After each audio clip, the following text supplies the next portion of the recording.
আজকে আমি দেখাবো আপনার মোবাইল কীভাবে ফাস্ট করবেন। প্রথমে আপনার সেটিংসে যে সেটিংসের অ্যাবাউট ডিভাইস অপশনে যে ওই অপশনের ভার্সন ডিভাইসে গিয়ে ভার্সন নাম্বারে প্রায় 7বার করতে হবে, ট্যাপ করতে হবে।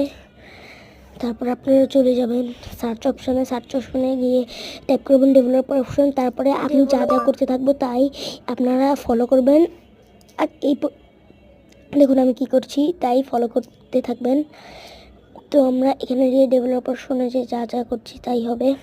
তো দেখুন কি করছি, এগুলো ফলো করতে হবে। তারপর আমরা ডেভেলপার শুনে এই করবো। তো আপনারা শুধু ফলো করতে থাকবেন।